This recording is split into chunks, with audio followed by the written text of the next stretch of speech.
Chapter 7. Mick rummaged in a pack bag. Horse shoes, hoof rasps, oiled head collars. He turned them all over. Underneath a pair of shin boots, his fingers closed on a flask. The hell, he thought, how did it get down here? I left it on top yesterday. Someone's been tossing the stuff around. He pulled out the flask. You know, he said, you can't beat the old horse liniment. It'll cure anything from the toothache to a busted navel. Joe eased his rump on his boot heels. Close to him an open camp oven sizzled over glowing ashes. The smell of frying steak hung in the stagnant air. He prodded the meat with a fork, splattering fat into the ashes. Is that what you've got? He chuckled.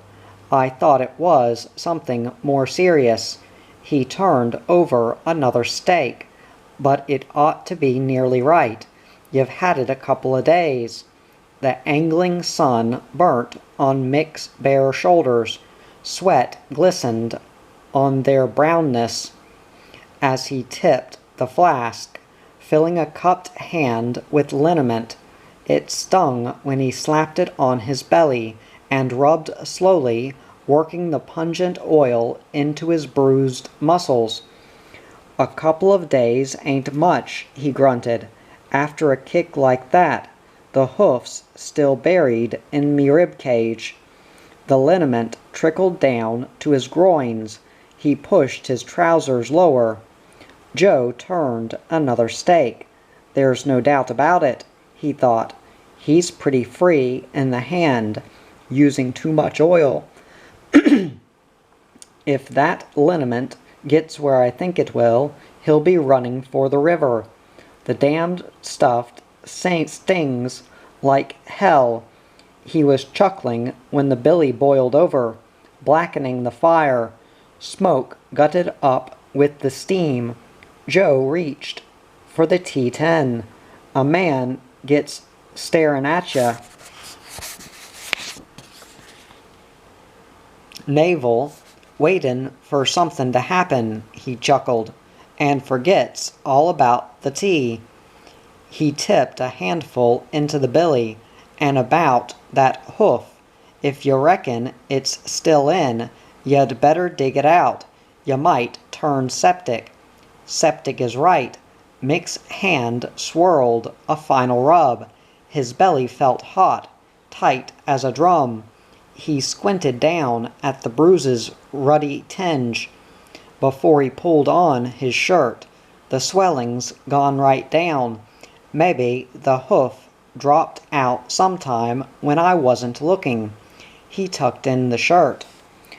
Joe nodded his tip-hatted head. It must have at that, he said.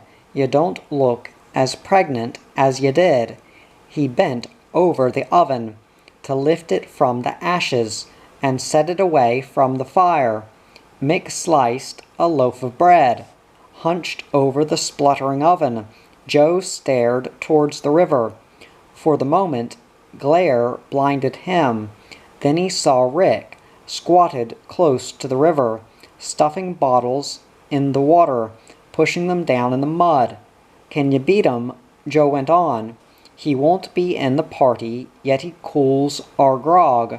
He's a hard man to figure, don't matter how you try. They watched Rick trudge up the bank. The river flowed oilily behind him.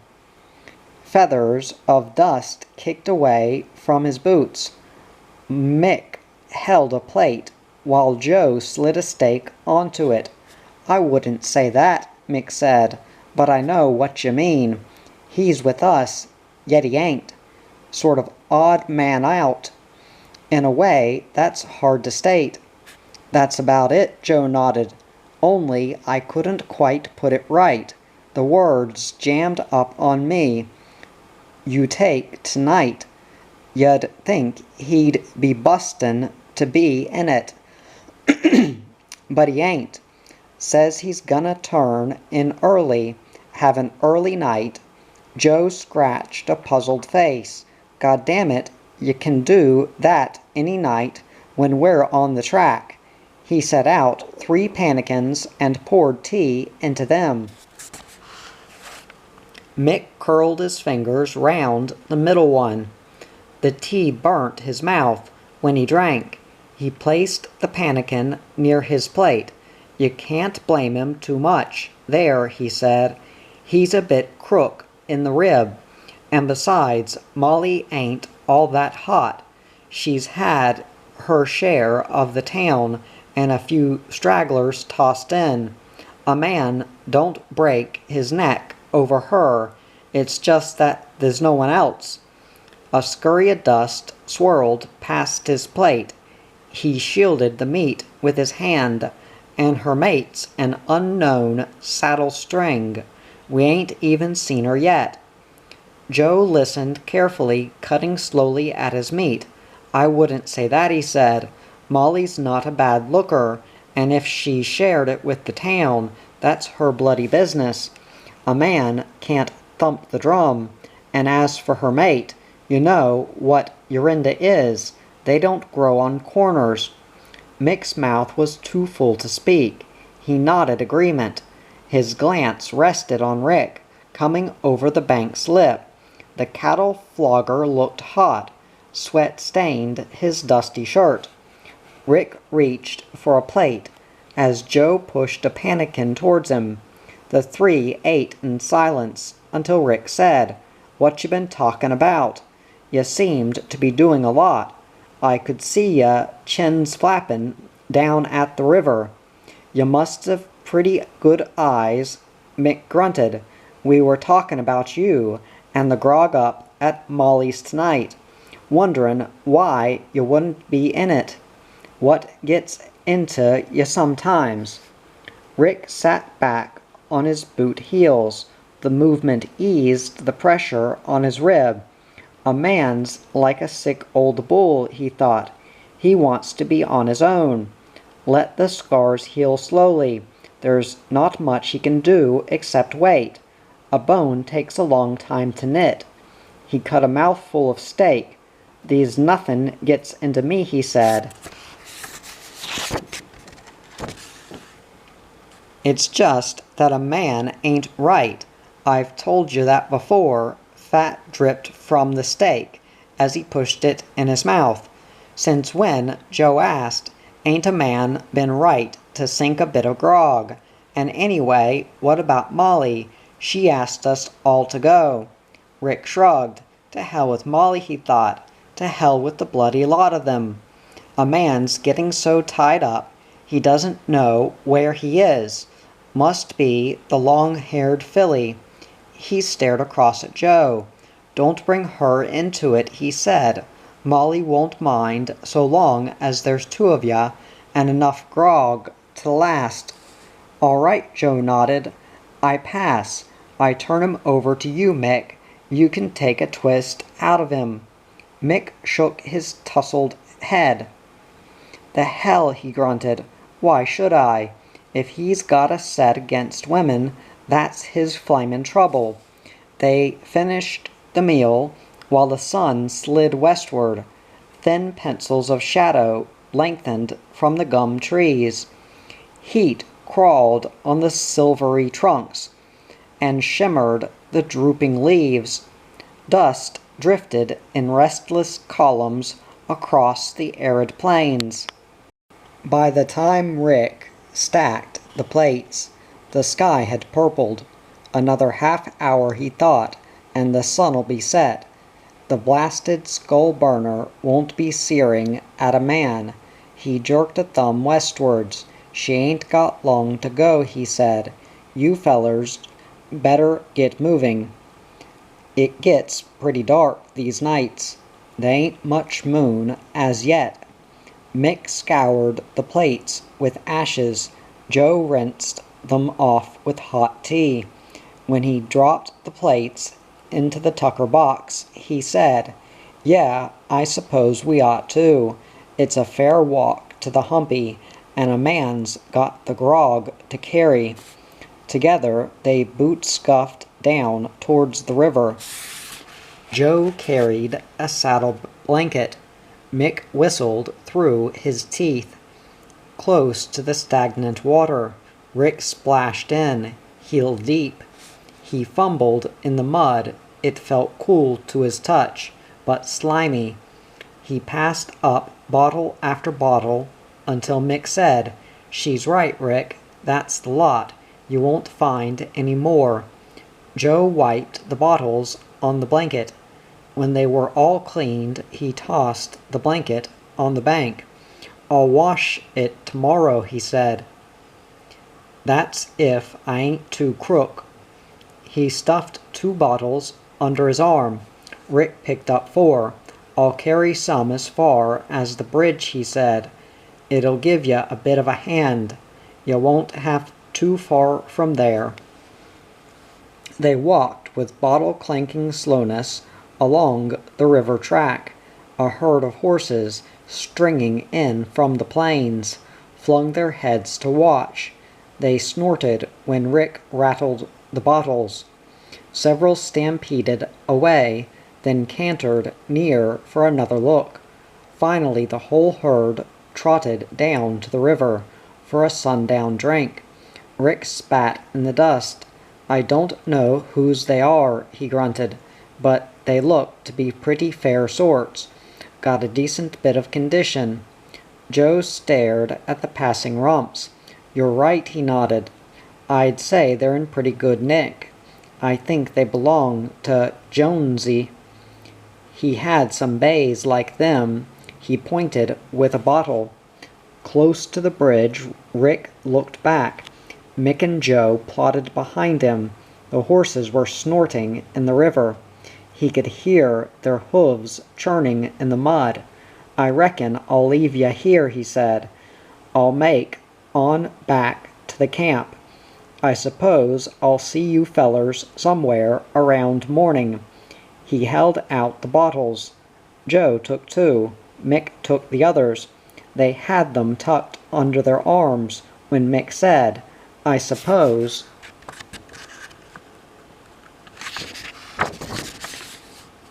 you won't change your mind." He looked questioningly at Rick. "Come along for an hour or 2. Rick shook his head. The sun smeared crimson in the sky. Dusk crept along the river bank. It's peaceful, he thought, like a tired great world, burnt out by the stinking sun. He half raised his hand. "No," he said, "I'm right. You 2 go it alone. I'll see ya in the morning." Joe nudged Mick with his arm. "Come on," he muttered softly. "He's in one of them moods. Just leave him alone." He raised his voice. "So long, Rick. We'll be seeing ya somewhere around mornin'." Rick leaned against a bridge strut. The iron felt warm through his shirt. "Yeah," he nodded. "That's what I reckon. So long." He watched them shoulder along the track, then disappear round a bend. "So, there it is," he thought. "And there they go. The grog'll send 'em crazy, and they'll flog themselves to death. Tonight it's the sen, tomorrow it's the sorrow. The day after is the sore, bloody eyes." Rick turned away. His boots scuffed silently in the dust. A horse whinnied from the river. Nearing Molly's humpy, Mick trod close to Joe's heels. He chuckled when Joe swore. Molly's dog awoke violently, almost under their feet. Its savage barking brought Molly to the door. She stood in the doorway, outlined by the lantern light. Another face peered over her shoulder. Molly cursed at the dog before she called, "Come on in, and don't mind that yappin' dog. He's right if you don't go near him." Joe shouldered in through the doorway. Mick followed him. "I wouldn't say he was right," Joe said. "He sounds as if he's strangling." He stood the bottles on the floor. "The hell," he thought, "I'm glad to get rid of 'em. They'd break a man's arms." He tipped back his hat. Molly watched Mick bend to unload. The bottles clinked down in a line. Light gleamed on their rounded necks. "For all the tea in China," Molly chuckled.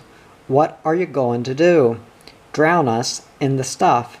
She nudged Lil's barely covered ribs. "You can see what they're up to. They're going to try and seduce us." Lil glanced from Joe to Mick.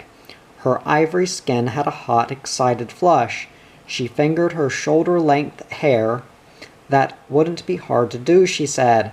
"I ain't gonna die fightin'." She pinched Molly's arm. "Nor are you either." Molly slapped Lil's firm behind. "The hell I ain't," she said. "You just watch me." Mick rested his hat on a saddle stacked in the corner. "There's a lot of magging going on. Let's get down to some business, and do a bit of drinking." He ripped the foil from a bottle. His teeth were jerking out the cork, when Molly said, "You're hardly in the place. Haven't even given me time to introduce ya." She nodded towards Lil. The cork plopped. Mick spat it out. "Well, get to know her," he grunted. "It ain't all that important." Joe flipped his hat on top of Mick's. He felt tight. Balled up inside, the scrapper, he thought. "I know how he feels. He's scared of the pair of 'em. So am I.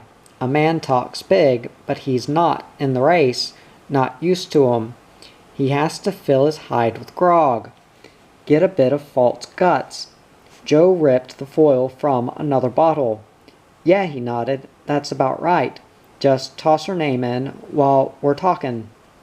Mick passed the bottle to Molly. Her hands brushed his as she took it. Slivers of nerves crawled on his back. He jerked his thumb quickly. "You and the young lady can start with this one. You needn't find us glasses. Me and Joe'll use the bottle." Molly laughed chokingly, jiggling her breast under the thin shirt. She held out the bottle to Lil. "Can you beat 'em?" she chuckled. "Two sun-baked cattle drovers, tough as they come, and they act like little kids." Her elbow prodded Lil. "And he calls ya a lady. God damn it, ya want to listen to 'em when they're flogging bullocks over the bridge." Lil leaned over to pour wine. Hair tumbled across her face. She brushed it away. "Maybe I am," she said, "and if I ain't, it's nice to be called one." She glanced at Mick. "Thanks anyway, but my name's Lil." "It's a nice name at that," Mick grunted. He opened another bottle. When he upended it, the wine gushed warm in his mouth. Joe had hunkered down against the wall. He nursed a bottle between his knees. Mick slid down beside him. "Hell," he said, "it's hot in here. You could roast a flamin' bullock." Joe nodded his tousled head. It was hot all right. The bloody room would smother a man. He upended the bottle. Sweat glistened on his throat, ran in a stream from his temples. His sleeve scuffed across his face. Lil sat on an upturned box. Molly sprawled on the bed. They sipped from half-filled glasses. Lil's dress clung to the molded softness of her long-legged figure. Molly sweated under the open-necked shirt, tucked into tight-fitting trousers. She crossed a bare foot over the other. "You don't sound very willing," she said. "In fact, I thought you wasn't going to come. Another 10 minutes, and we'd been stark, motherless naked, getting ready for bed." Joe lowered the bottle from his mouth. He held it to the light, then tossed it through the doorway. "That's 1 down and 11 to go," he thought, not counting what the others drank. "A man's beginning to feel better." Get the roots loosened on his tongue. He picked up another bottle. "That's a pity," he grinned. "We'll go outside if you like, and come back later." He nudged Mick. Ain't that so, Mick? Any time they're ready. Mick tossed his bottle through the doorway. It splintered on top of Joe's. Mick wiped his chin. A dribble of wine smeared on the back of his hand. "Sure," he said. "You can rip 'em off now if you want. Ain't you got a pair of drawers or something, if you're that modest?" He looked from Lil to Molly. Molly fell over backwards on the bed. Lil wriggled excitedly on the box. She twined one leg over the other. "Of course we've got some drawers," she said, "but we ain't going to let you see 'em." "For jogging a mate in the elbow," Mick grunted. "I thought that's what we came for." His hand groped for a bottle. "Didn't you, Joe?" Joe nodded that he did. He had a bottle tipped in his mouth. "The hell," he thought, "a man dreams of 'em when he's on the track. Thinks about 'em when he's legs spread in the saddle. God damn it, can you blame him? The man ain't born who can live without a woman. And God knows you don't find women on the track. Only dust, sun, and sore eyes." He set the bottle down. "Sure," he said. "They know damn well we did. They're just having us on." "So long as we know," Mick nodded. "A man likes to see where he's headin'." He watched Molly squirm upright, sweat stained under the armpits of her shirt. She unbuttoned it, showing the swell of her loose breast. "That's right," she said. "A girl can breathe better. Don't feel strapped in on the chest." She held out her glass. Lil refilled it. Joe shifted his hunkered behind. The floorboards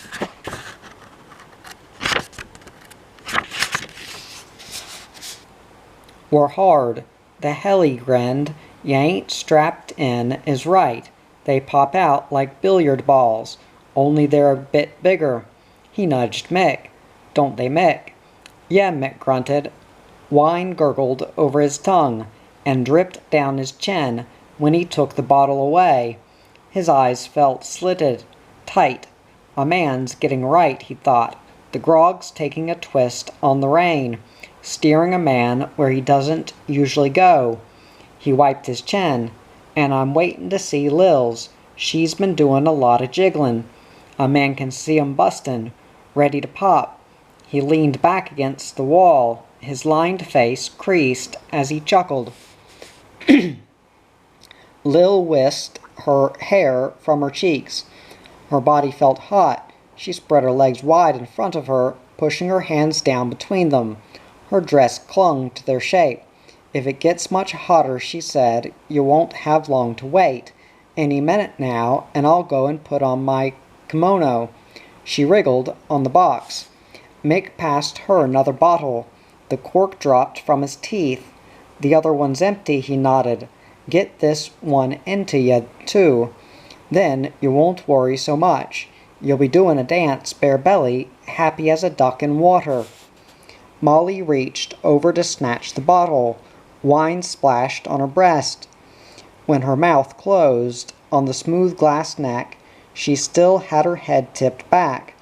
When she said, "A duck in the water is right, only there won't be any water, more like a bloody blanket," she gave the bottle to Lil. Lil held it to the lantern's light. "For crying out loud, you damn near emptied it. You want to take it easy. Another go like that, and you'll be out." She waved the bottle out like a flamin' light. Her own lips parted for the bottle neck. She held it rammed close to her teeth. Wine gurgled between them. Joe staggered to his feet. "The hell with this, Mick," he said. "They're catching up on us. We're only 2 down apiece. They're riding close. A man'll have to flog to stay in the lead. Pass us up a bottle." Mick passed a bottle. "This is the way I like it," he grunted. "Sink it down, and no time to spit." He splintered an empty bottle out through the doorway. "Give us a song, Joe. Something that's cryin' sad. You know, dying girls and roses. Or comin' home to mother." His hand felt for another bottle. He ripped off the tin foil. Joe unbuckled his belt and tucked in his shirt. This is going to be good, he thought. A man'll bring tears to their eyes. Have the fillies crying on his shoulder. He'll be able to tip 'em over whenever he wants to. Joe sucked a deep breath, then suddenly ducked. A bottle crashed close to his head. Glass showered on his shoulders. Lil had aimed for the doorway, but missed.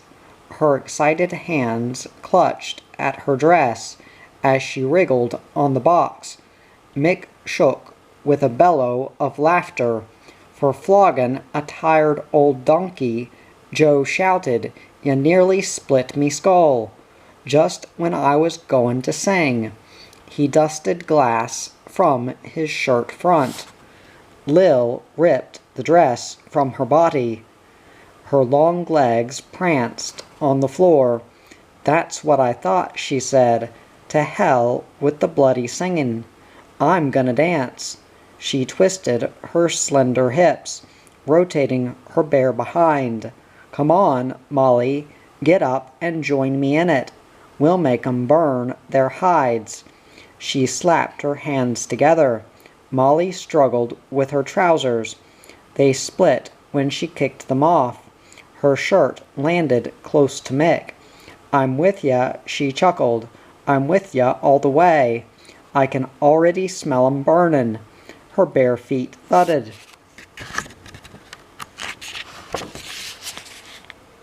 Near to Lil's, the two girls linked their hands.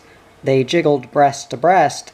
Sweat gleamed on their naked shoulders. Mick pushed up from the floor.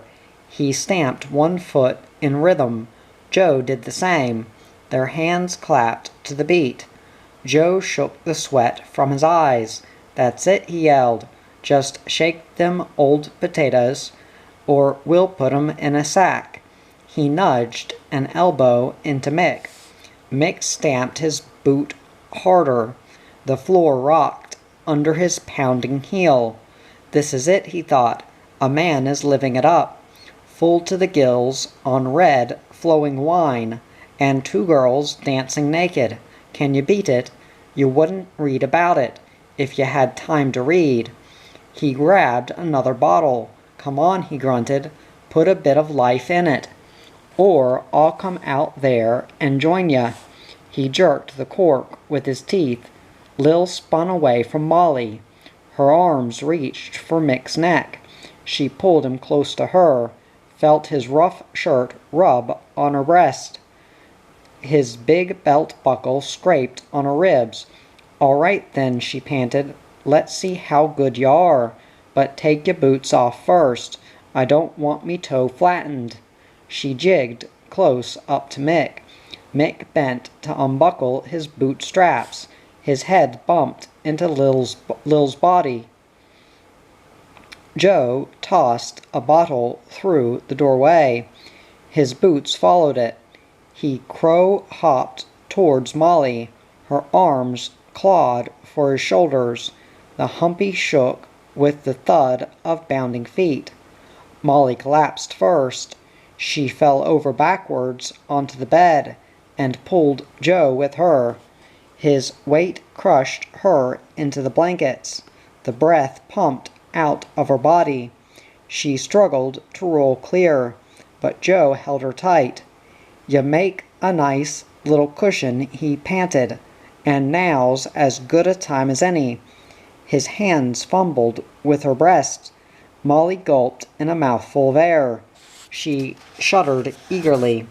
When Joe's hard fingers searched at her body, her eyes lidded over. She kissed Joe's sweaty face. Mick pounded on in oblivion. His eyes stared away from the bed, towards the open doorway. Lil hung breast-crushed to his shirt. The hell, he thought, what more can a man want? Better than flogging bullocks over 1,000 miles of sand. A man's got it all in his hand. Sin, sorrow, and sore eyes. Whoever said that about the back country knew what he was saying. Mick held Lil to him tightly. His hand slid on her moist skin and rested on her hip. He patted her round behind. Lil stared past his wide span of shoulder. She could see Molly's stretched out whiteness, spread-eagled on the bed. Joe's body almost covered it. Lil turned her head away. Her nose rested on Mick's hairy chest. She pulled down his head.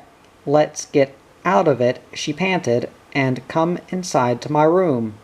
Things are getting pretty willing over there on Molly's bed." She tweaked Mick's ear. Her fingers played with the lobe. Mick shuffled his feet to a standstill. Lil reached up her other hand to hold his head straight. She held him by both ears. "No," she whispered, "you don't get lookin'. A girl don't like it if you do. Just leave 'em alone to enjoy it. Molly's having the time of her life." She pulled Mick towards the little doorway. Her bare body flickered through. Mick stooped to follow after her. He cracked his head on the doorway's lowness. "For tossin' a bull in the river," he grunted. "They ain't much room for a man. It's built for a bloody rabbit." He rubbed his hazy head. Lil felt for him in the darkness. Her hands fluttered over his shirt, then grasped at his belt. She steered him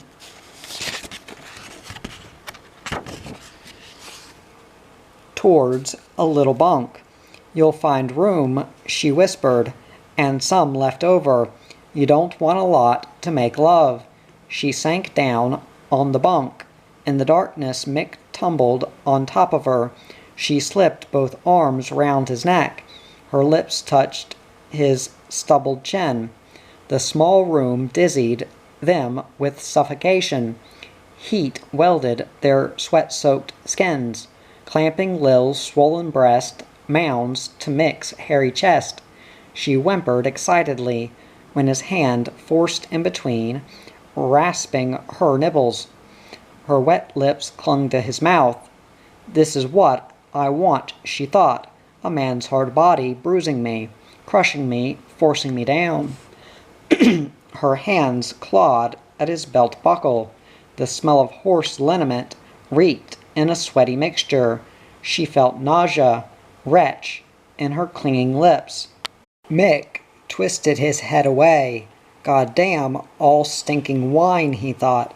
"A man has her softness beneath him. He has to bury himself in it. It's the softness that does it. Burns a fire in a man's guts. His life is hard. The women bring the softness. Even the drunken ones spread naked on a bed." He ripped at the belt buckle. It came undone. In his hand, his fingers rested on Lil's belly. She wriggled eagerly, pulling him down to her. Urgency drummed in his ears. The sweating moments passed. Haggard lines carved Mick's face when he staggered into the lantern's light. Joe watched him from the bed. Molly had rolled sideways, clutching a ruffled blanket. "Get up out of it," Mick grunted, "and come and have a drink. The night's only started." He reached for a bottle. His teeth fastened on the cork. Wine splashed on his chin when he added, "Have one yourself, Mick. Get stone motherless drunk." He spat the cork away. Over the bottle's upended smoothness, he saw Joe push up from the bed. Molly sleepily tried to stop him, but Joe kept on. His bowed legs heel-rocked across the floor. He took the bottle. Get it into ya," Mick grunted. "It'll help to drown the sorrow if it don't drown the sin." Joe slowly wiped his mouth. Sweat beaded his cheeks, ringed his bleary eyes. "Drown the sorrow is right," he nodded. "They ain't enough brood to drown the bloody sin. A man feels like a dog." He passed the bottle to Mick. Mick held it, staring at the little doorway. Lil had just crept through. Bright patches stained her skin whiteness. Tangled hair wisped hung over her pretty face. She trod awkwardly, balancing on tiptoed feet. She held out a hand. Mick took it, holding it tightly. His eyes stared at the scarlet patches. A drip of blood showed on one.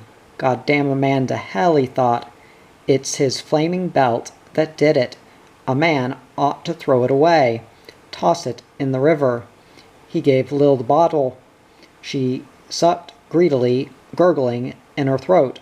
The wine trickled from her mouth corners, ran down on to her breast. Mick wiped them before he snatched the bottle. Lil was already swaying. "You'll want to take it easy," he said, "or you'll be out like a flickering light. You ain't standing none too steady." He patted Lil's hip. The skin felt wet. Suddenly, she lurched backwards. Joe caught her by the arm. Mick slid his hands round her waist. Long shudders trembled in her body, and her teeth chattered. She almost choked when she panted, "I'm out now. Out like a newborn babe. The room's going round and round.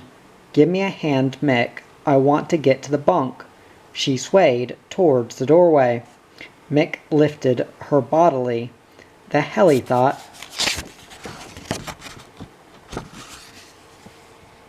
There's not much to her, just 2 long legs and a body, and a pair of twining arms. He cradled her to his chest. "You'll be right," he grunted, "when you get a little sleep. Be as right as rain by morning." His shoulders bowed when he went through the doorway. The sound of his boot heels echoed on the floor. Joe rubbed his tired face. "So there we are," he thought, "and that's the way it goes." Old Mickle put her to bed. The grogs knocked her suddenly, like a poleaxe knocks a bullock. Molly too. He stared across the room. Funny how young they look. The lines go from their faces. He walked to the bed. Molly sprawled in stretched out nakedness. Her mouth sagged in drunken sleep. He covered her with a blanket. Sweat gleamed on her hot, flushed face. Joe waited till Mick came back. They hunkered down together close to the wall. The lantern guttered above them. Joe reached for a bottle. "We can sorta take it easy," he said. "More or less settle for the night. The 1 or 2 left yet." He waved with his hand. Mick scratched his stubbled chin. "Yeah," he nodded. "We might as well finish it. There's no sense in wasting grog." Chapter 8. Dawes eased his heavy bulk sideways. The chair creaked when he crossed one leg over the other. Fat bulged on his trouser-creased thighs. "You know, Joan," he wheezed, "I could do with a cup of tea, but that's not what I really came in for." He scratched his close-cropped head. The trouble is, he thought, a man doesn't know where he's treading, where he's putting his damned great feet. He carefully shifted his weight. "I had an idea. You might like a trip. Come with me out to Shawcross's place. Rick and his mates are lifting the cattle. I have to be out there to check 'em. Part of my job as agent," he finished lamely.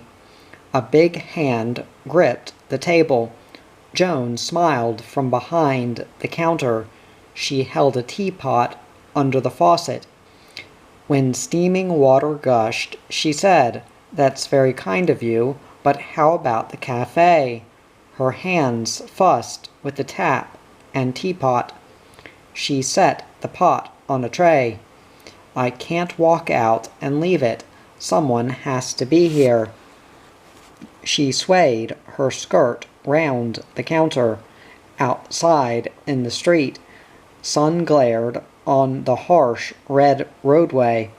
Heat shimmered under the awnings, beat on the dusty window panes. It would be nice, she thought, to get away for a while, feel the movement of a car, have the wind blowing fiercely in your face. It would be nice, too, to see Rick again. Rick and his friends. See them in the place they seemed best fitted for, on the backs of sweating horses, handling the cattle they loved. She set the tray on the table. Dawes watched her pour the tea. You could shut the place up, he grunted. It don't matter much in Yorinda. Things'll go on just the same. They ain't another cafe to take you custom. He reached for the cup. And nothin' gets stolen in Yorinda. You needn't even lock the place. Joan ruefully shook her head. I don't quite believe that, she said, after what happened to Mr. Bates. He was robbed, as well as murdered. She brushed hair away from her face. The room felt terribly hot. Dawes wiped his sweating neck folds. Tea oozed out.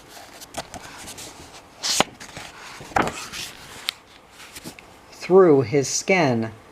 That was different, he told her. Done by the two worst men in town, or so we all reckon. We'll know for sure when the sergeant catches up with them. A car churned dust in the doorway. Long billows swirled on the pavement and smothered the window, seeped through the half-closed door. Joan walked over to shut it. When she came back, she said, "Where is the sergeant? I haven't seen him about for a day or two. Does he know where the Dennis brothers are, and if they did it for sure?" Dawes waited before he answered. A man's got to steady her, he thought. Keep a light hand on the bridle. Get her away so that she's not too worried. A trip would do her good. Take her mind off things. He pushed the cup across. The tea made a man sweat. But to hell with that. It kept his pores open. Sure, he nodded. The old sergeant's good. He don't miss a trick. He's out now with a black tracker. Won't be long before we hear something. Joan filled the cup. She noticed Dawes' eyes folded in their fat creases. They looked at the window, not at her. Kindness showed in their evasiveness. "Do you really think so?" she said. "Or are you just trying to be kind? You know, treating me like a girl who's far away from home, being protective." She smiled at Dawes' sweaty head. His jowled face flushed. "No," he said, "I'm just being sensible. Telling you the truth. I've never known the old Sarge to slip up yet, and I don't think he'll start now. The men ain't born who can shake him. And old Black Charlie." Joan widened her eyes. "Who's Black Charlie?" she asked. "I've never heard of him. He must be one of Yorinda's citizens I've not seen." Dawes dabbed at his face, then inside his shirt. When he shoved the handkerchief in his pocket, he said, "You won't see him much. He don't often come into town. He's the sergeant's black tracker, an old Arunta aboriginal. Been with him for years." Joan smoothed her apron. "Oh," she said, "I've read about them. The Aruntas, I mean. They're very primitive, aren't they? Stick to their tribal customs, and all that. Aren't they one of the tribes that are still unrestricted?" She stood looking down at Dawes. His white shirt clung to his shoulders. She could see their bulk showing through. Dawes creaked back in his chair. He liked the abos and liked to talk about them. Joan was a good listener. She asked the right questions. Yeah, he told her, they're primitive all right, but we'd be lost without them. Leastways, the police would. They managed to keep a few on the payroll as trackers, and old Charlie's one of the best. There's some rough country round here, thousands of square miles of it, and he could track a flea where most men couldn't track a bullock. Dawes mopped his face. Even if a dust storm was blowing, Joan choked her laughter and poured him another cup of tea. Her voice gurgled when she said, I should think it would be difficult. The tracks would be very, very small. The heavy hand Dawes slapped on the table jarred the crockery. The teapot jumped. They would at that, he chuckled. I can see what you mean. You reckon a man is stretching things. But seriously, Joan, I'm not stretching it too far. The Abos can do some incredible tracking. He carefully straightened his cup. Tea had slopped into the saucer. I don't doubt that they can, Joan nodded. Anyway, she began to tidy the table, set the crockery back on the tray. About this trip out to Mr. and Mrs. Shawcross's place. I should love to go, but I still don't quite know what to do. She waved a hand about leaving all this. Dawes creaked out of his chair to follow her over to the counter. Her slight body swayed in front of him. His heavy boots crunched on the floor, belly close to the counter. He rested an arm. Joan unloaded the tray. Just do what I said, Dawes grunted. Lock the place if you like, or just leave it.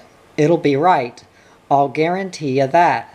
Toss a few clothes into a bag, and I'll pick you up in an hour's time. He mopped his face. Joan laughed delightedly as Dawes finished speaking. Just like that, she said. Toss a few clothes into a case and walk out. Sure, he nodded. There's nothing to it.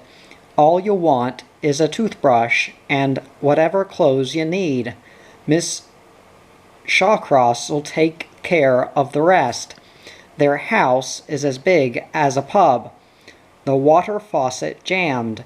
Joan's excited hands jerked impatiently. When steam spat from the spout, she rapped the pipe. Water gushed into the basin. She brushed a hair wisp from her face. The steam made her feel hotter. But how long will we be staying? I thought you said it was a trip. You were only going to count cattle or something. And so I am, but you know what the Shawcrosses are. They'll hang on to you for a day or two, probably bring you back in themselves. If I leave earlier, I'll be most of tomorrow messing around with their cattle.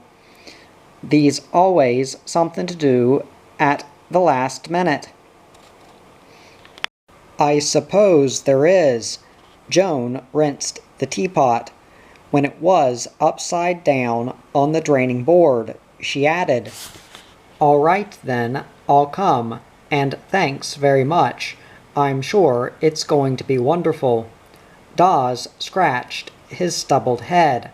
I wouldn't say that, he said, but it'll make a change. The dust tastes a bit different when you get away from Urinda. Gets more of a cattle flavor. His hand stopped its scratching.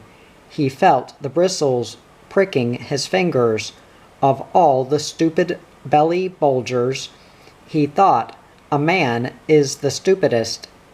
He wants his tongue hobbled, strapped down with a buckle and chain. He rolled towards the door. Sorry, Joan, he grunted. I didn't mean that. It sort of slipped out. I'll see you later in about an hour or so. So long." Joan watched his heavy-footed waddle, the massive spread of his shoulders. "He's a dear," she thought. "There aren't many like him, in spite of his size. He's a wonderful man." She wiped her hands on a tea towel. "So long, Mr. Dawes," she smiled. "I hope what you said is true. I love the smell of cattle. See you in an hour." Dawes turned in the doorway. His great bulk filled it. "Yeah," he nodded. "In an hour, Joan.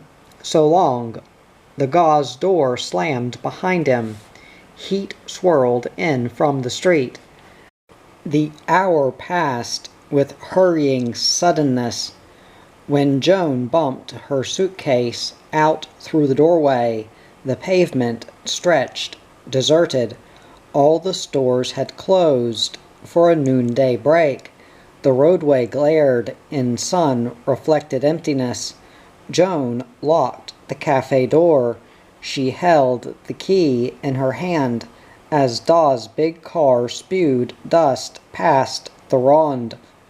It braked at the curb, and Dawes clambered out. One hand half lifted Joan by her elbow. The other hoisted her suitcase. "Glad you made it," he wheezed. "And dead on time. A man couldn't fault ya." He tossed the case on the back seat. Joan slid in onto the front.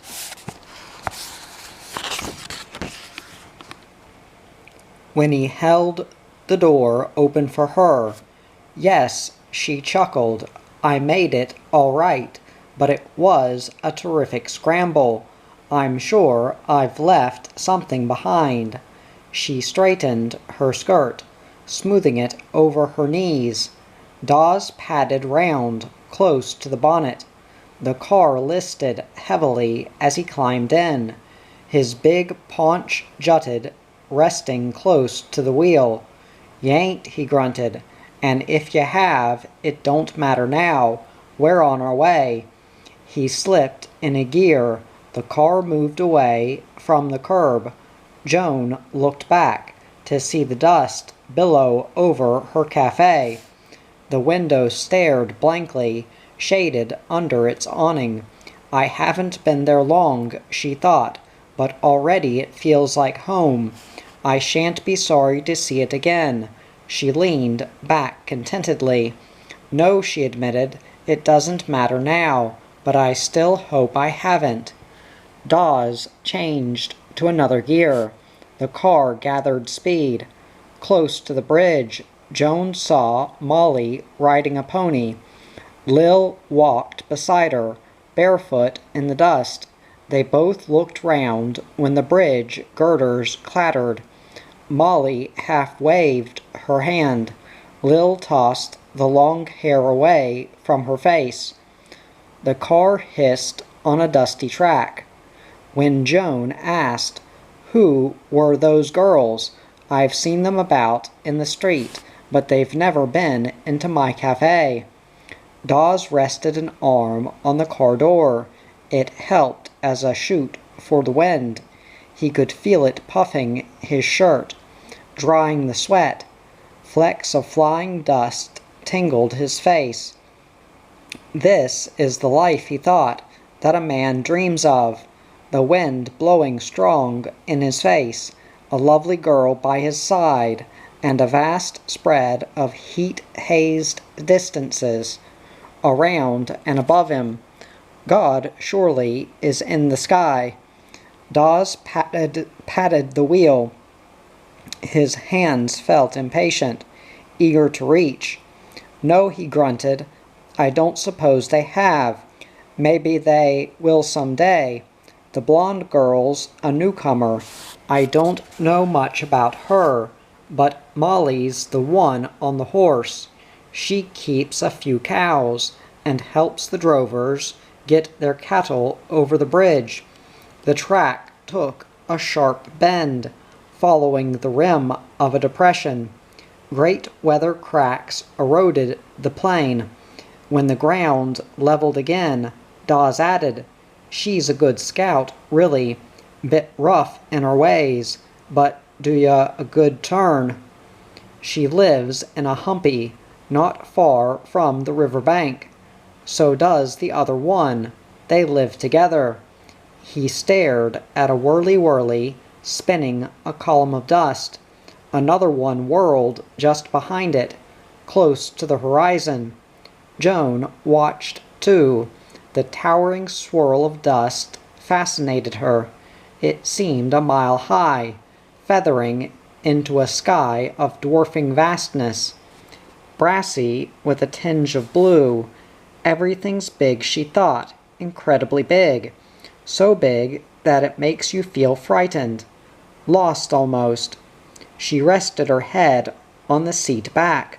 Wind snatched the words when she said, "I know I'm always asking questions, but what did you mean when you said Molly helps the drovers, helps them to get their cattle over the bridge?"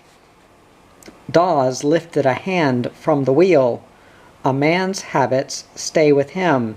He scratched his stubbled head. "You don't want to worry about that," he chuckled. "The more you ask, the better. In regards to Molly, the best way I can explain it to you is this." His hand rested again on the wheel. The track sped by underneath. Most of the cattle in this part of the world are wild. You know, bred on the great stations. They hardly see a man from one end of the year to the other. When they're mustered to be driven on the roads down towards the cattle markets, they're anything from 5 to 7 years old. Dawes sucked a deep breath. The hell, he thought, a man's talking his head off, but it helps to pass the miles. It's good, too, to say something that Joan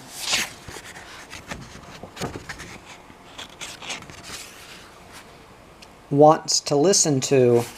His eyes fixed on the track ahead. And by that age, they're pretty long-horned and cranky, ready to bolt at a cough, or the smell of something strange. And they take a lot of handling, careful handling. That's where men like Rick and his mates come in, skilled cattle drovers, who understand cattle better than they understand themselves. He glanced sideways at Joan. Her eyes were half closed. Wind ruffled the hair round her face. "I ain't borin' ya," he added, spinning it out too long. Joan didn't answer for a moment. She felt drowsy and contented, her hands folded in her lap. When she said, "No, please do go on. It's nice to sit and listen. I like hearing about the cattle and men like Rick. It's something people from the city know little about." She stretched out her legs, one ankle crossed over the other. "All right, then." Dawes settled in his seat. The spread of his belly almost touched the wheel. "Here we go again. You can believe it, Joan, when I say the cattle are wild. After weeks or months on the track, they settle down. The weariness creeps into 'em, and their hooves get footsore. They plod slowly, sniffing at the ground, but you can never trust 'em. Never trust 'em. It only needs something to startle them, and they're gone. Gone in a solid, blinding crush of fear-crazed bodies." Dawes tapped the wheel with his hand. "God damn it," he thought, "a man can see them now. Flogging to hell on a dust-scorched plain, piling up where they smash a fence." He steadied the car across a gully, and when they go, you can't stop 'em. They have to run their course. All hands flog along the side and hope to wheel the herd, bring 'em round in a great cartwheel of grinding flesh. When he paused, Joan waited eagerly. "I didn't expect this," she thought. "It's the first time I've ever heard him really talk. Any man here for that matter. None of them seem to like it. Perhaps it's something to do with the country, the great size of it, or the loneliness of their lives. She heard Dawes clear his throat. He had to pitch his voice above the engine, the rushing sound of wind. Yeah, he went on, a drover's life ain't honey. It's rough as a sun-dried bog, maybe the roughest there is, and you can see why men like Rick and his mates are like what they are. And you can see, too, why there ain't many men that'll live it. Dawes freed a hand again. The big fingers scrubbed at his head. The conditions are tough, hellish tough. They eat and sleep on the ground. His hand slid down to the wheel. That is, of course, when they do sleep. For the most part, they live astride a horse, and some of 'em are damn rough horses at that. They can buck the brand off their hides, or kick the eye out of an ant. Dawes listened to Joan's soft chuckle. She liked the cattle country expressions. Dawes drove silently for a few minutes, intent on the track. Then he added, "And now I'd better get back to Molly, answer your question, or you'll think I've forgotten it. A man's been a long way around to start and tell ya about her." He glanced sideways at Joan. "But I had to tell ya about the droving, sort of give ya some kind of a rough idea." "I'm glad you did," Joan smiled. "It's been ever so interesting. As far as I'm concerned, you can go on and on. Why I asked about Molly is not all that important, just a feminine inquiry of one girl about another. You know, sisters under the skin and all that." The wind whipped dust in her eyes. She fumbled for a handkerchief. Dawes stared ahead. Heat haze shrouded the mirages, dancing on the horizon. A drift of sand hills showed. "I wouldn't say that," he grunted. "You ain't got much in common, except maybe that you've both got guts, and even that's in different ways. However, sister or no sister, Molly's a pretty rough diamond. She keeps 3 or 4 cows, and sells a bit of milk about the town, and she's got the cows trained to walk over the bridge without being chased." Dawes scrubbed his head again. The hell, he thought, a man has to keep knocking off to do some explaining. He can't get around to Molly at all. He puckered a grin at Joan. "I've got to do some more explaining," he said. "At Yorinda, you can't swim cattle across the river. The mud's too treacherous, both on the banks and the river bottom itself. A big mob of cattle would bog and smother themselves in hundreds. You can't even water them there if they're thirsty. You have to take 'em a couple of miles or more upriver, and even there it's still too risky to cross, full of snags and debris washed down by floods over the years. So to get the cattle across, you have to take 'em over the bridge." Dawes tapped the wheel with his hand. "And that's where Molly comes in. The drovers fix up with her beforehand. When their big herds of bellowing scrub chasers get near the bridge, Molly drives her cows out in front, then heads them towards the bridge. They know what to do. In their own tail-switching, leisurely way, they plod on slowly and cross. The bullocks have never seen a bridge before, and you couldn't blow 'em over with dynamite. They'd normally be that scared, but they see Molly's old cows plodding on over, and they hurry to catch up before they've had time to sniff around and bolt away from the bridge. The leaders are already on the way across, and in the manner of cattle, the rest follow behind. The drovers keep 'em strung out in a long, narrow stream so that they don't overflow round the bridge approaches and plunge into the river. Dawes glanced sideways. Joan stared absorbedly, seeing through the windscreen the great sweep of planes rushing towards her. Dawes eased his behind on the seat before he went on. So you see, Molly and her cows mean a lot to the drovers. You couldn't put a price on the trouble she saves 'em, but they all pay her pretty well, and in their own way think a lot of her.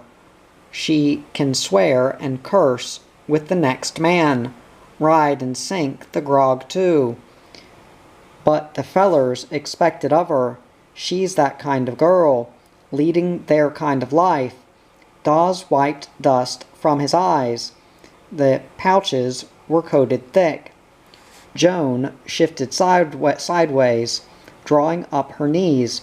The seat felt warm, almost hot to the touch. It's the wind, she thought. At first it feels cool when it's drying the perspiration. Then it begins to burn, dries your hair and face, your clothes too. They feel brittle, crackling. It's a hard country, all right, terribly hard, but very fascinating. Strange, the lives some people lead. She looked at Dawes.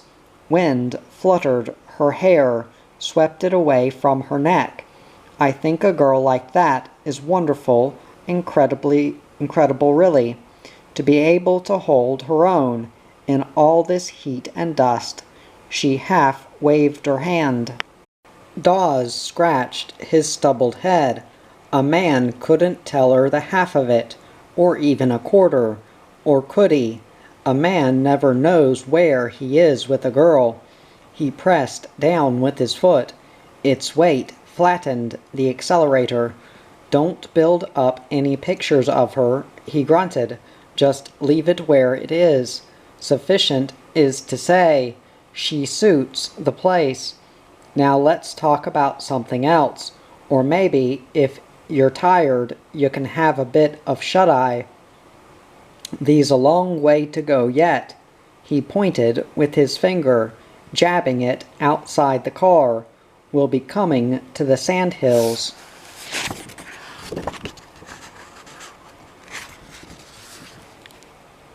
And a stretch of sandstone rock. Be there in a few minutes. You can see it just ahead. It's a bit more interesting than the plains. Sand spewed up from the road, stinging his hand. He pulled it in. The plains merged into desert. Great sweeps of sand crested away in undulating ridges. Stark ribs of sandstone, creviced by scouring winds, jutted gauntly. Heat twisted the tortured air into shimmering unreality. Joan stared, fascinated, awed by the cruel desolation. Under the car's spinning wheels, the track hissed harshly. She felt the car swerve and sway, smelt the hot rubber grating in the sand. It was a world destroyed, killed by drought, and seared by the blazing sun. She watched Dawes fight the wheel. Great rolls of muscled fat bulked his massive shoulders, ridged his straining forearms. Sweat flowed in unchecked streams down his smooth brown face when the engine groaned, laboring up loose sanded dunes. He slammed in the gear changes, slithering down the slopes. He braced his heavy legs. Riding with the car sway, Joan clung to the dashboard. Gradually the sand changed to sandstone, raw red stretches of rock, weather-smoothed and planed, or eroded into creviced nightmares. Over the smooth places, Joan sat back gratefully. Over the rough places, she clung to the bobbing, jolting dashboard. It's incredible, she thought, that the car can stand it. Every bolt and rivet must be racked to the point of breaking. Imagine Mr. and Miss Shawcross doing this every time they come to Yorinda. They must be made of steel. Yet Mrs. Shawcross looks so sweet and gentle. Joan glanced at Dawes. His sweaty face was tight, intent on the track. Ahead of the crawling car's bonnet, the faintly marked route wound into a tangle of rocks, starkly lined against the sky. Dawes rubbed an arm across his eyes. "The worst bit's to come," he grunted. "Then we'll be right. Out in the clear again and back onto some plains country. You'll be able to sit back and relax for the rest of the way." He braked on a rocky incline, easing the car gently. Joan leaned forward, almost resting on the windscreen. She felt the heat pulse in from the engine, beat down from the merciless sky. Her flushed face smiled as she bounced. "I'm glad of that," she said. "I don't mean the worst bit that's coming, but the plains again. If I had much more of this, I'd fall to pieces. Never be able to put me together." Each word pounded out of her with the bouncing. Dawes chuckled deep in his throat. "The hell," he thought, "she's taking it well all right. A man travels so often over the track that he doesn't notice it. Becomes second nature to him. It must be hell for her, bouncing around there like a cork in a hurricane. The heat, too, would roast a bullock. Never mind a girl not used to the bloody place." Dawes steered the car round a boulder. "You're doing pretty well," he grunted. "Never mind the pieces. We'll stick 'em together later.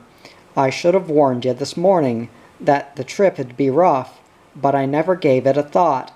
A man gets used to it," he added. The track twisted and turned, wound over tortuous hairpins, dipped into wind-carved gullies. Joan's slim body ached with the jolting. Her fingers felt sore from the constant clutching. "I'm soft," she thought, "too soft for the country. I had no idea it would be like this. No wonder Rick and everyone in Yorinda told me I wouldn't stay." She shuddered involuntarily when nausea wrenched her throat. Her skin felt wet.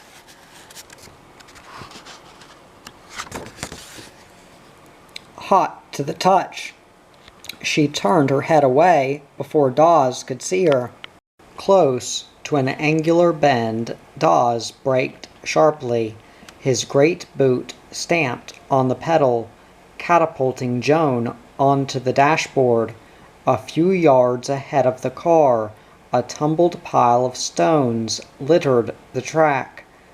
Behind the stones, a dust-cowled man squatted on a rock. One arm nursed a rifle, tucked snugly in the crook. The other hand stroked the man's stubbled chin. It was Bette Dennis, 20 yards up, on the side of a sandstone ridge. His brother, hat tipped against the sun, held 2 horses.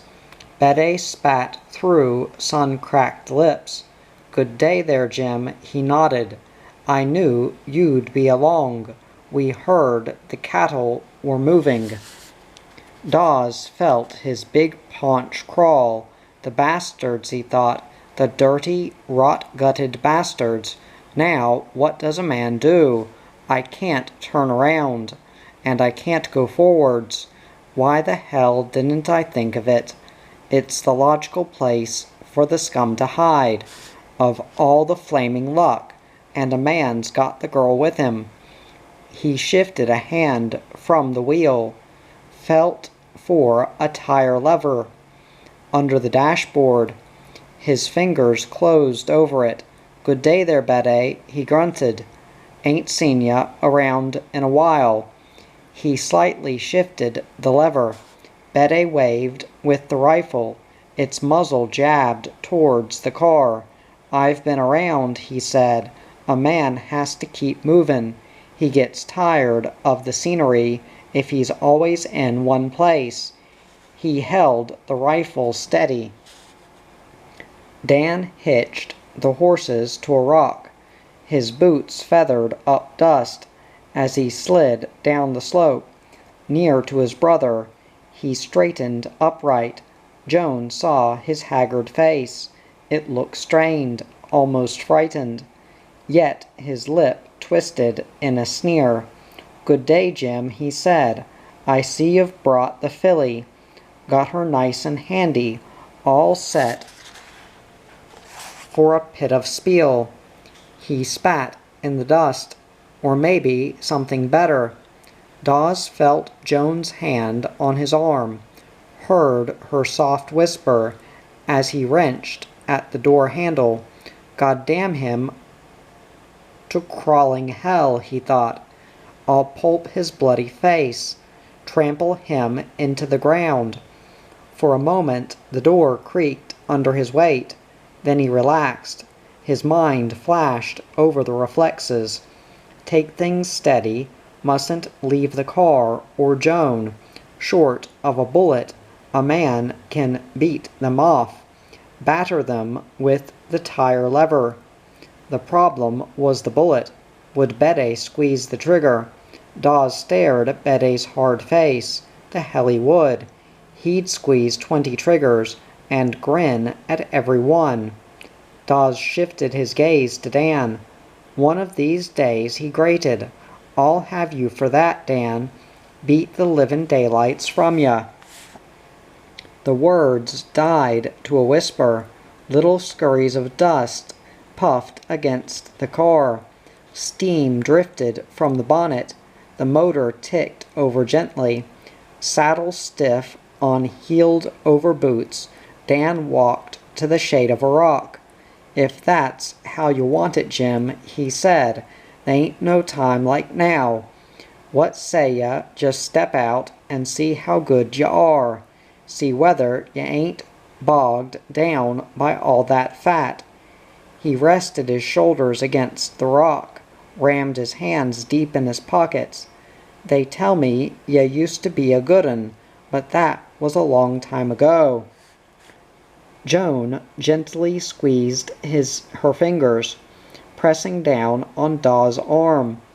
She felt its big softness harden to steel. Rigid lines tightened above the full vein pulsing in his neck. For a moment Joan thought he would break, smash his big body out of the car towards Dan. But the tension passed. Iron bonds of will held him.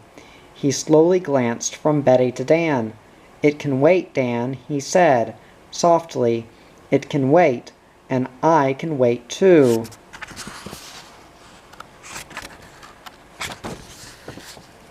"If you won't shift the rocks from the track, I'll go out in reverse. Ease her back round the bends." His hand fumbled for the gear lever. Betty slid from the rock. Without shifting the pointed rifle, he scuffed forward in the dust. Sweat streaked the bitter gauntness, harrowed in his face. When he was hip close to the mudguard, the rifle touched the windscreen. "Hold it, Jim," he whispered. "Just hold it. If you touch that bloody gear, I'll put one in your guts. Fat and all, as you are, it'll rip you wide open. Now get out before I get too willing, too jumpy on the trigger." He kicked the car door with his boot. "Come on, get out, or we'll drag you out dead." Dawes stared with sweat-ringed eyes. The vein in his throat throbbed chokingly. Great hammers of blood pounded at his temples. So this is how it goes, he thought. A man gets his guts torn out by a bullet, dies with the stinking sun hot in his face, and with the hand of a girl resting on his arm. A girl who'd put her trust in him. He felt the sweat drip from his palms. "I ain't gettin' out, Betty," he grunted, "and you ain't pullin' the trigger. The hell, man, what would you want to do it for? You wouldn't gain anything by it." Joan heard the change in his voice, sensed what he was trying to do. Betty spat in the dust. "Don't get cryin' on me shoulder," he drawled. "Just get out quick. I want that bloody car, and the girl stays with it." His eyes slitted over. A man ain't got long to go, if things go against him, and he might as well live it right. Make the best of it. He raised his voice. "Come across here, Dan, and haul him out. I'm letting him have one chance. If he plays it rough, I'll finish him. I'd do it now, only it'd bugger up the car, smash the windscreen, and splatter blood on the seat." He licked his blackened lips. Crouched close to Dawes' heavy body, Joan clenched her hand on his arm, crushed her mouth to his shirt, smothering her scream. The sudden, unexpected horror choked her. Through tumbled, wind-blown hair, she saw Dan slouch towards the car, saw the balls of dust kicked up by his feet. Dawes waited stiffly, neck hunched to his chest. Cold beads of icy sweat crawled on his skin. The hell, he thought, a man's played it tough. The flick of a trigger and he's gone. His life dribbles out in the dust. He fingered the tire lever. "If you touch this bloody door," he grunted, "I'll pulp your rotten face. Smash every bone that's in your mongrel face." Dan shuffled near to the car, half reaching with his hand. He stopped to spit at a stone. "He's got something hidden, Betty," he said. "You want to make him bring his hand out." Betty's reddened eyes glared through their slits. "The big bloated cattle twister," he thought. "Think he's playing cunning. A man can see his arm twitching around under there. What the hell can he do with whatever he's got? Once he gets outside, I'll blast him. Another one makes no difference. A man will have to swing sooner or later. But a car with a bullet-holed front is a dead giveaway." He rested his hip on the mudguard. "I know he has," he whispered, "but it ain't gonna help him none. A bullet moves faster than he can. Just open the door and drag him out. The sooner you do it, the sooner we'll be on our way." Dan reached for the door handle. High on a nearby ledge, a sound slapped viciously, echoing and re-echoing. The shot spun Betty round, knocking him sideways. He felt a pain tear flesh from his chest, smash the blade of his shoulder. "Oh, Mother of God," he choked.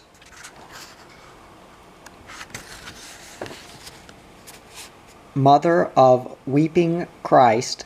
He slid down over the bonnet, crawled in the dust, dragging his broken shoulder. The shot's echo faded away, died in the great distances. Dan stared in disbelief, hand resting on the door handle. Joan screamed once, clear and unstifled, then slumped in her seat. Dawes felt her weight press on his arm. With slow hands he pushed her away and jerked open the door. He had his big fist raised when the sergeant's voice echoed above him. "Hold it, Jim," it shouted. "There's no need for more trouble. I've got him covered. Black Charlie's on his way down with the handcuffs.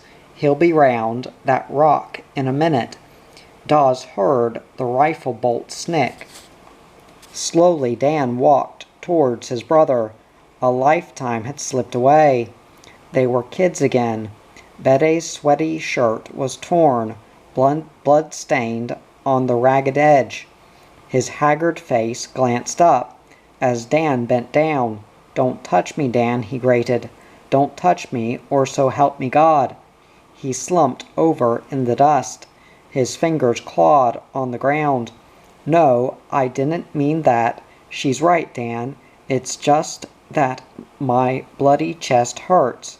He writhed brokenly. Black Charlie's bare feet padded softly. Dawes barely heard their whisper. Dan stayed bent over, while the handcuffs clipped on his wrists. "So there it is," he thought. Betty kicked the wrong 10. A moment ago he threatened Dawes with a bullet in the guts. Now he's twisting with one in his own. Betty flogged his luck while it lasted, but it didn't last for long. He stared up at the ledge. The sergeant came into view, with the rifle cocked in his arm. He skidded down the slope. Joan heard the rattle of stones as she stirred on the seat. Dawes' big hand came through the window to pat her on the shoulder. They watched the sergeant check, steadying his saddle-bowed legs, then walk slowly towards them. "You've had it a bit rough, miss," he nodded, "and I'm sorry we were late. But never mind, it's all over now." He glanced from Joan to Dawes. "If Charlie's horse hadn't gone lame," he went on, "we'd have been here sooner. Had 'em caught before you arrived." He brushed past Dan and knelt down with Charlie. Black and brown handed, they rolled Betty over. His unwashed face screwed sightless in the sun. Little bubbles of bloody froth drooled from his mouth. A sigh of breath came through the lips. The sergeant wiped them clean, using a field kit taken from his pocket. He neatly plugged the wound. When it was loosely bound, he strapped the arm to Betty's chest. "That's the best we can do," he grunted, "until we get him into town. Give us a hand, Charlie, and we'll drag him over there. Rest him in the shade." He jerked a bloodied thumb. Dawes pushed away from the car. With his big paunch straining on its belt, he helped to carry Betty. Close to a rocky wall, they stretched him out in the shade, stuffed his hat under his head. The sergeant straightened upright. "He'll be right there," he said, "until we get an ambulance. I'll get you to ring up soon as you get to Shawcross's place." He shifted Betty's legs together, ankle to ankle. Dawes wiped his sweaty face, scratched his stubbled chin. Dan hunkered down on his heels, close to his brother's head. "You know," Dawes said softly, "I can't help thinking that could have been me." He pointed with his finger. "Only a bit more so. I'd have had it point blank, fair in the bloody guts." The sergeant nodded his head. "You would have at that," he said. "You had a close flaming go." But still he shrugged his square-set shoulders. "You're still on."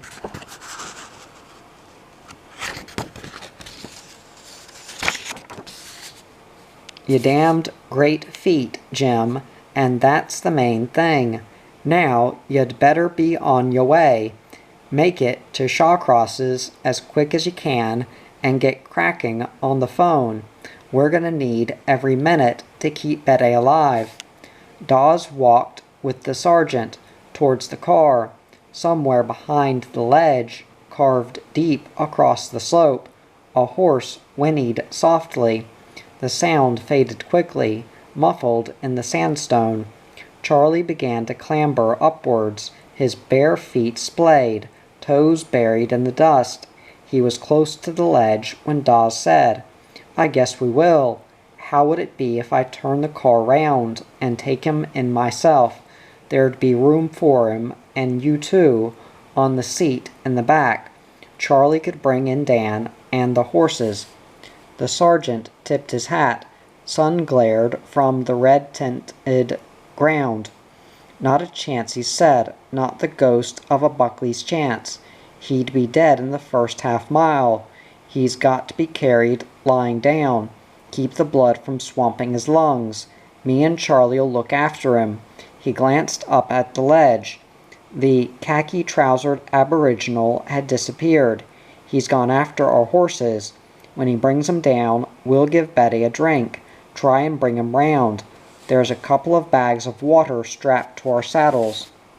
Sweaty-shirted, they rolled the rocks from the track. Dawes upended the big ones. The sergeant strained against them, tipping them over. When the last rock crashed clear, Dawes wiped his roughened hands. "She'll be right now," he grunted. "I can drive her through." His eyes smiled at Joan, sitting white-faced in her seat. The sergeant saw the smile, saw the way Joan tried to smile back. "Goddamn Betty Dennis to hell," he thought, "and all other crawling scum. The girl's almost done, tied in a ball. Best to get her moving away from the bloody place. It would sicken the craw of a camel." He watched Dawes open the door, creak down on the seat. His paunch breasted the steering wheel. "So long," the sergeant said, "and so long, miss. Don't let it worry ya too much. It's the way things go. I'll drop in and see ya when you get back to Yorinda. I'll need to make some notes." He lifted his hand. Dust spurted under the car wheels as Dawes slammed in the gears. He felt Joan's arm jolt against his shoulder. A wisp of her hair whipped across his cheek. Thank Christ for that, he thought, and thank Christ for the sergeant and Black Charlie. The old saddle hawks must have traveled day and night, followed the brothers' tracks over impossible country. Dawes scratched his stubbled chin. The way things were, he was lucky to be alive. Perhaps Joan too, for that matter. He patted her hand as the car lurched round a bend. The miles hissed by underneath. They were almost at Shawcross's boundary, when Dawes suddenly remembered. He slapped the wheel violently. "May I go slap into hell," he grunted, "but I've just remembered we never said so long to the sergeant." A man must have been rattled.